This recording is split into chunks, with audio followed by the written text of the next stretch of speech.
Bismillahirrahmanirrahim. Assalamualaikum warahmatullahi wabarakatuh. Halo teman-teman semua. Mari kita simak lebih lanjut pembelajaran mengenai dampak politik pada masa kependudukan Hindia Belanda ataupun Belanda di Indonesia.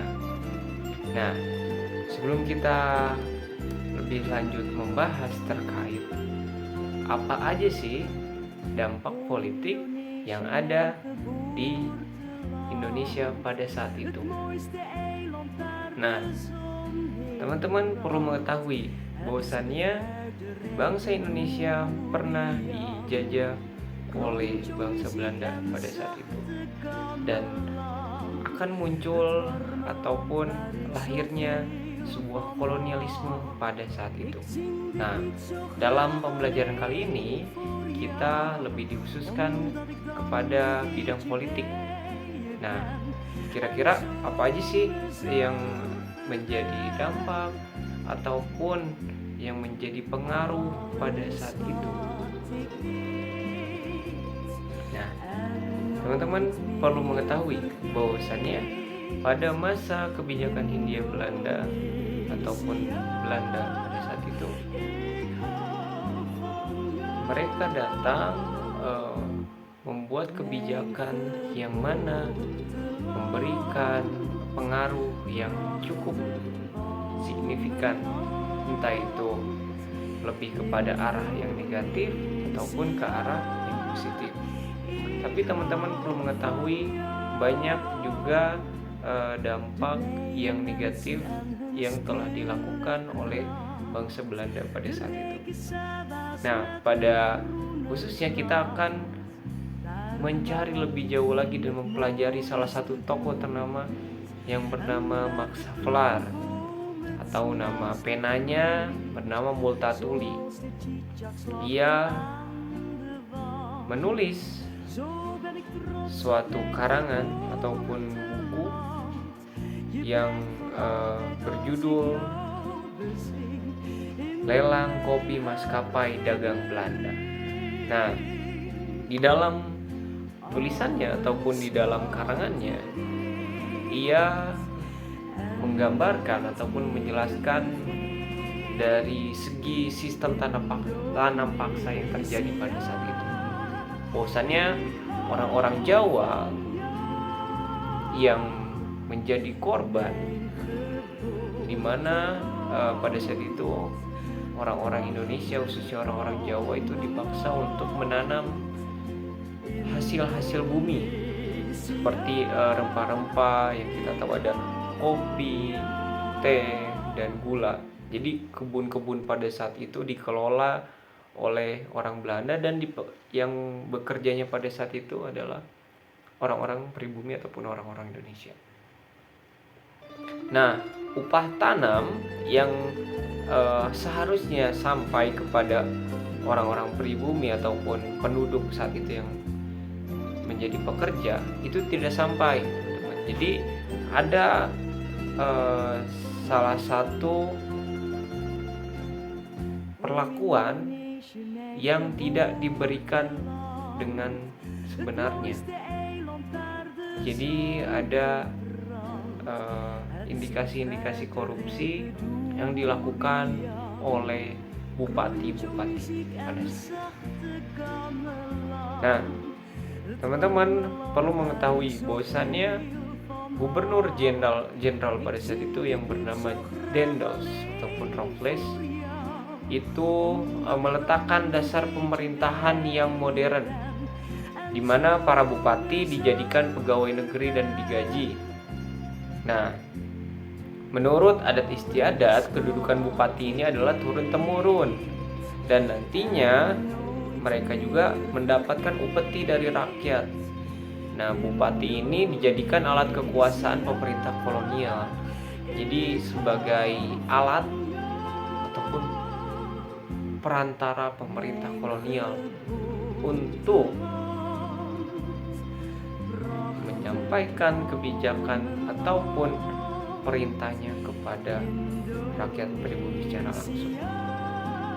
Nah, teman-teman juga perlu mengetahui bahwasannya Jawa ini Pulau Jawa dijadikan sentral ataupun pusat pemerintahan.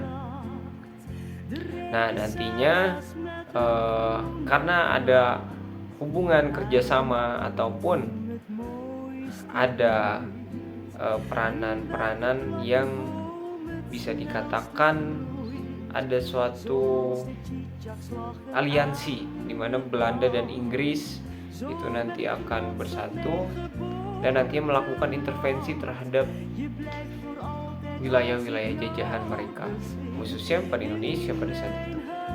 Nah, peranan mereka itu cukup besar, bahwasannya pada akhirnya nanti peranan elit kerajaan itu di Indonesia khususnya mulai berkurang karena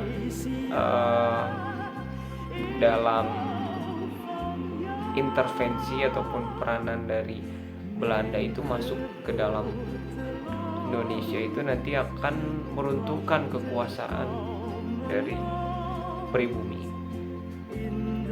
Nah, walaupun hukum yang berlaku pada saat itu sebagian memakai hukum adat yang biasanya diberlakukan di masyarakat, tapi pada akhirnya makin kesini hukum itu diubah menjadi hukum barat ataupun hukum modern. Nanti sistemnya mulai ada perubahan-perubahan dan nantinya sangat tidak menguntungkan ataupun sangat merugikan masyarakat pribumi.